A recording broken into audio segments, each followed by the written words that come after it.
Today we're going to do a beautiful song from the Unplugged album by Eric Clapton, a song called Running on Faith.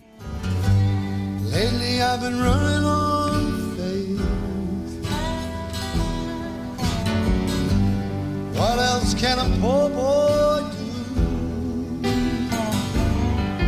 But my world would be right.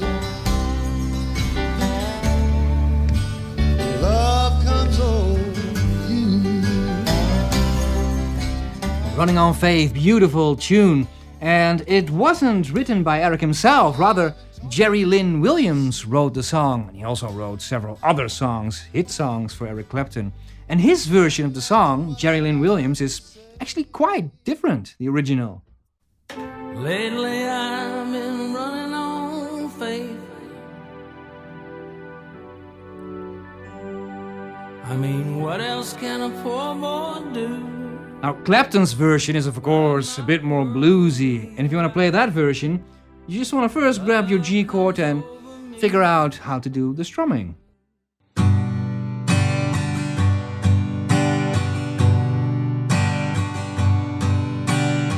Something like that will do nicely for the song. But notice though, I'm not just merely strumming all the strings. That doesn't sound well. Even though it's the correct strumming pattern that I'm doing, I need to make a difference between the bottom and the top strings. Bottom, top, bottom, top.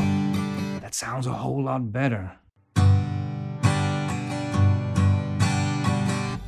Lately I've been talking in my sleep.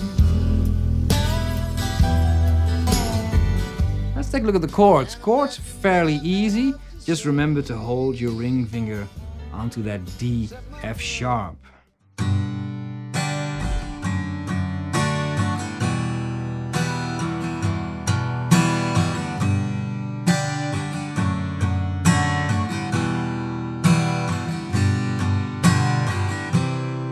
And so on.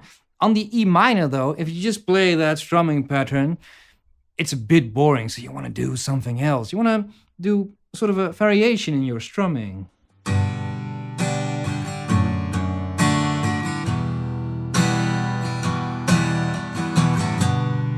That sounds a lot more interesting. Now, you might wonder, well, what do you do? The thing is to do something different each and every time. You don't really need to know what you're doing. This you do by feel. Just remember, it needs to be something natural, so you need to keep that wrist moving.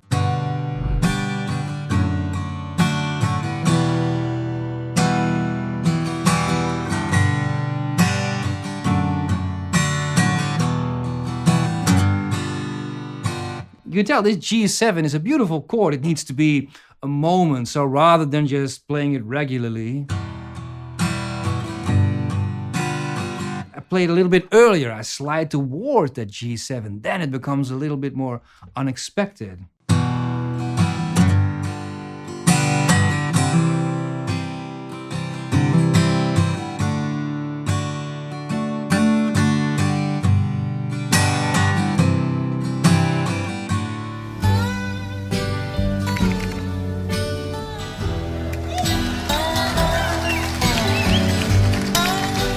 Let's see what Clapton is doing. First of all, you need to tune your guitar in what's called open G tuning, and here's how I do that. I first play my G string, and then I'm going to tune down the A string to that same note.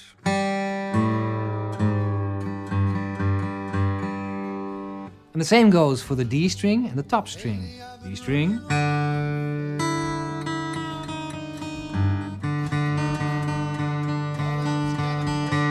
And lower it down until it's the same. And we're open G. If you're a real purist, you also need to do the bottom string, but we're not going to use that, so we're going to leave that as it is. Now, first of all, you need to find the notes that Clapton is playing. First, without the bottleneck.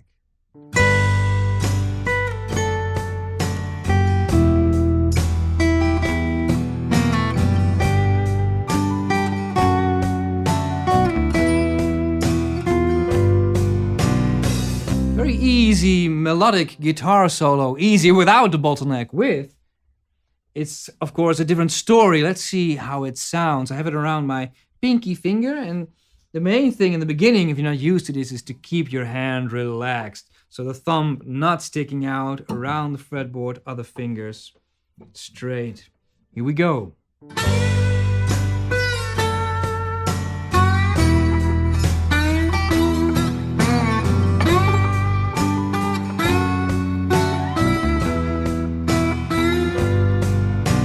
One thing that's very important when you play slide guitar is you want to avoid too much extra noise and unwanted lingering strings. For example, a lick like...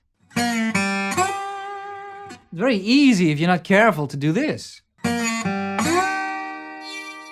that? Well, instead of hearing that one root note crispy and clear, we have other strings as well, and that happens automatically. So what Clapton does just before hitting that root note, he mutes the other strings. Very important detail. It really is a big difference.